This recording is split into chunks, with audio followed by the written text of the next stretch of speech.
Hello, this is Frank Leeper. I decided to make this video while we're in a continuance. So I can go over a lot of things here, clear everything up. So when we go back to the hearing, maybe we can discuss it better then. Okay, so first of all, as far as conservice goes, errors were made and I'm overcharged. But I'm willing to put that aside for now, put it on the back burner as you might call it. But the only thing I would ask is my rent total would go from $9.19 to $9.15, and that'll stop the overcharges till we can, resolve it. So I'm going to go back now real quick and go over everything. So you understand, I'm keeping track of everything here. Okay, this all started back in, I guess it was, well, I'll go back to April of 2021. I got a stimulus check, an amount of $1,400, so I was able to pay the current rent, with my Social Security payment, the current rent, and what I owed the late rent. So I paid it all off, and I got a 15-month lease. So from that point on, I paid full amount from April 2021 to October of 2021. And then I got a late fee starting October of 2021 because I didn't pay the full amount on time. I paid it in 2 payments, but okay. All I owed at the end of October was 1 late fee. Starting November, there's 1 late fee, plus I was late in November on the rent, so I owed another late fee, plus the late rent. December, late rent. So from all the way into June of 2022, I was averaging about $250 to $300 a month in late rent, plus late fees. So the money I owe, basically that's where it all accumulated right there. Because starting in July of 2022, I paid 7 months in a row on time, full payments. But my prior balance shouldn't have increased, but it did by 2 late fees that were in error. But my late rent didn't increase because I take the late fees from the prior balance and that tells me the late rent. So that proves it right there that my late rent didn't increase. So that proves I paid on time the full amount. Okay, so got into February 2022. I was late. Short, I guess, as you might call it. It's about $150 or something. Okay, so that goes on there. And then March, I was also short about that amount. But I didn't get a late fee for March. So I said, okay, I wonder why, what happened. And then April and May, I got a LIHEAP payment. I paid April and May in full of 2021. Then in June, I was short. I think it was like $100. And then I didn't get a late fee. So I said to myself, how come I didn't? And I figured it out. I guess I had told the office, so I guess maybe they contacted Conservice, and that's the way they made the adjustment, huh? I might not be right, but it looks like it. So the 2 late fees that I was charged, I shouldn't be, they corrected it that way. Okay, so the late fees is fine. I'm all right with it. I just want to mention all that because you wouldn't know that. Nobody would know that unless I tell you. So that's one of the reasons I'm doing this. Okay, so starting now, 2023, starting July to the end of the year, I should be able to pay the full amount on time. But, I think it happened because, with the holidays falling in here in July and all for that rent rebate, I called them and they said I was approved and all. But they told me you're supposed to get it on the 1st with direct deposit, but the 1st is on the weekend, Saturday, so won't get it Sunday. Monday I could possibly get it on the 3rd, and then the 4th, I won't get it on the 4th. Then the 5th I could get it. So in case I get it late, I might be still short in July of 2023. But in the meantime, it looks like everything's all right there. I'll let you know, like I always do. Now let's see. So from that point, we're going to go back to say I'm trying to pay as much as I can. Now this year, I started to say I got an $80 increase from Social Security, so that's why I won't be short as much now.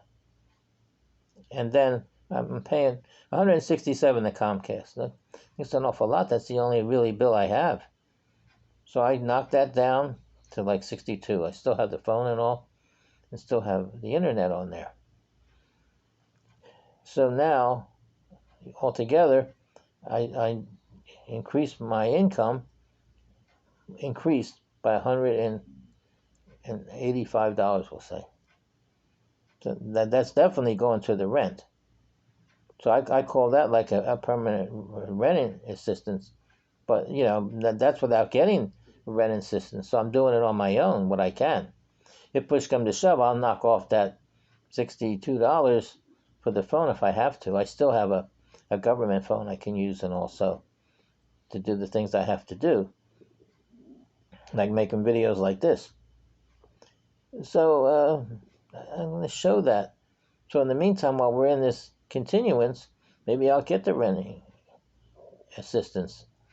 I mentioned all this before. I've done videos like this before, years ago. I mentioned the same thing that I'm mentioning here, similar. But right now is what counts, the here and now. I really can't go back and change all that, but I'm going forward to see what I could, what I can do to rectify this.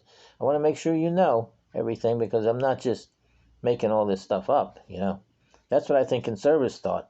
I put this, I think, a 16-page complaint in about those overcharges and other things. What do they think?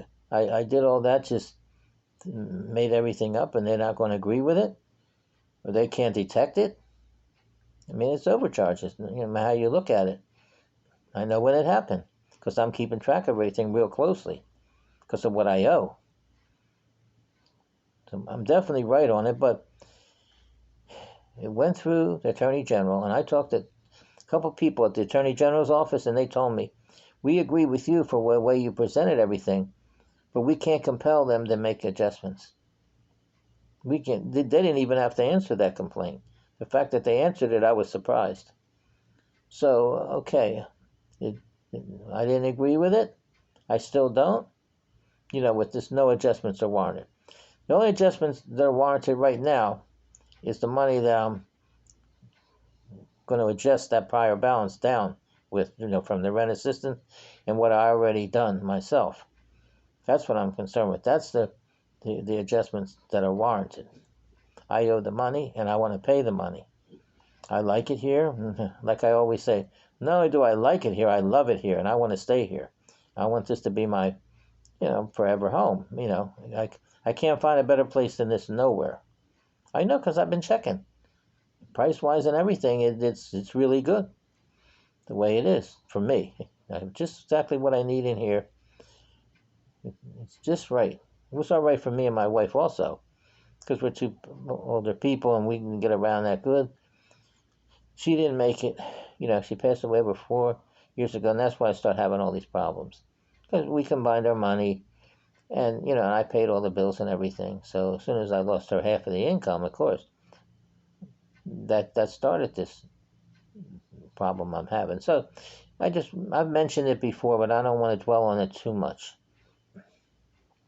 I like it here. Like I said, I love it here, and all the things that they've been doing here. But this place it's been fixed up so good. Everything since I've been here over 5 years. Now they got food trucks coming. That's nice. I can't avail myself of it because of the money. I don't have any extra money for that, but I will, hopefully, at some point.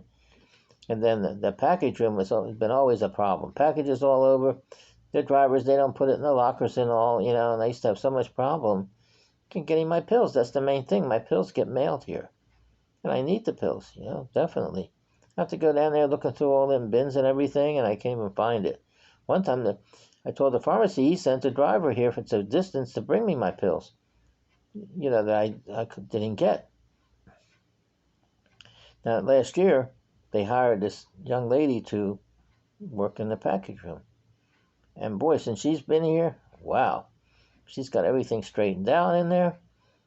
And like when I got my pills now, I just went down there, and I got the code. I punched it in and opened the locker, and she was there talking to some other resident about something, and she handed me my pills. I didn't even have to go to the locker and take my pills out. She gave them to me. That's service. She's one of the best things that they could have ever done. Because if she's in there and the drivers come, they're going to put it in the lockers because she's there. Because she's going to know what lockers are available. So it's a good thing. And then I don't have to worry about that. That's another thing. And I don't have to worry about mailing letters. It's downstairs where we have our mailboxes and all. So I like it here. My doctor's across the street. I just go downstairs and go across the street. I go every month. So I have so many things here that, apply to me, that make me like it more and more, And now that's why I'm so want to get this arrangement straightened out. Going, I like to go to the person in charge, that has the authority, to make changes and agreements and all. Here they tell me they can't do too much, so I understand that. This is at the location level, Now I'm going through with the attorney. I'm giving him all the information, including this video. I'll be sending it out to him. He can go over it, and he represents me, so he needs to know everything. And he'll let the representative of the company know. And so whenever we have the next hearing, I look forward to it, then we can discuss the things better. That's about it. I'll mention a couple more things here real quick. Now, everybody who has a prior balance gets a balance due notice. That makes sense, So it goes out on the 6th because that's when the late fee is charged. So on the 6th of the month, I'm looking forward to getting a balance due notice because I have a balance. So I got it, and it says on there, we have not received your payment in the office for this month. I said, wait a minute.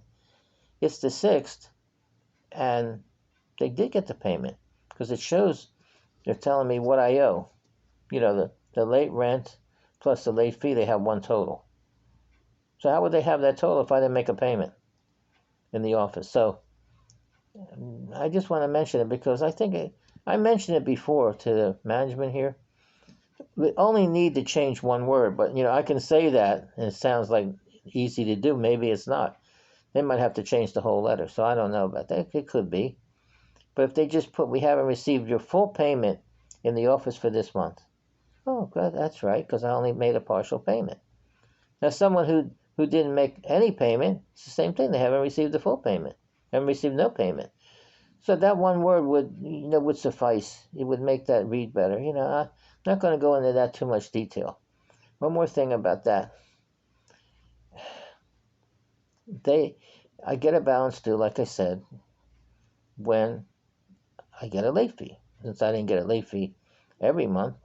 So when I don't get a late fee, I don't get a balance due notice, but I still have a balance due. I prefer to still get the balance due notice. It could still say, when we can expect payment, something like that, fine. And then I can compare with my totals before the statement comes out. I just wanted to mention that, now in passing while I'm doing this video.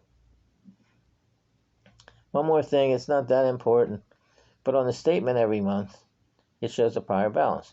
So if most people are not going to have a prior balance because the prior balance is late rent plus late fee. So that's why I have a prior balance. But can't they put it on the statement and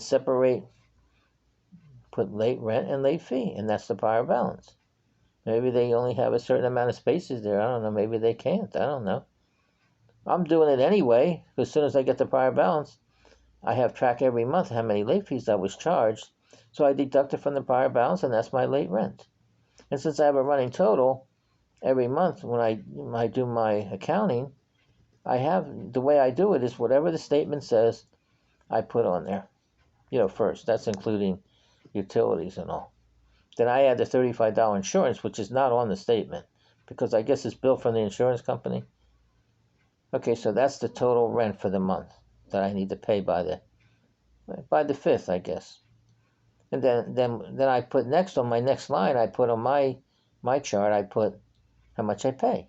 Pay the full amount, no late rent, and then no late fee. And then my prior balance will stay the same. And then it would be the same. I would just deduct the late fees, and that's my late rent. It'd be the same as the previous month. That'll continue to be the same if I keep paying the full amount on time. Just want to mention that I'm well aware of all that, the way I keep track of it. And plus, I send correspondence every month, regardless if I'm late or not. I just update on everything that I'm doing and all. I think that's about covers it for now. I don't want to go into any more detail. This video should explain a lot of things better than me writing all those long emails.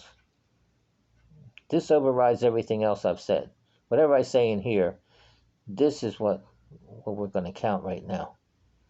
So, I'm looking forward to continue to stay here, making Alden Park my forever home, and I appreciate the opportunity that you've given me to stay, and I want to continue to.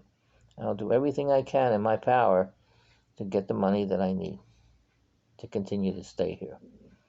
Thank everybody for listening to me here on this video. And I'm on YouTube every day making these videos, so that's part of, the way I want to see if I could get some extra money, to pay here. But that's speculative, I'm doing that, because it's something I can do in here. It proves it right now. I'm making this video. I make videos, anything, 10, 15 a day. So you could check it out anyway. You have my name, you just punch it in on YouTube. You can see that. So I have, I don't know that too much. I made a dedicated email about it. But since it's speculative, I can't, not mention it too much. It's just one of the things that I'm working on. So maybe we can get this worked out, maybe through the next few months. And hopefully it works out for the best for both of us. And I'll see you at the hearing.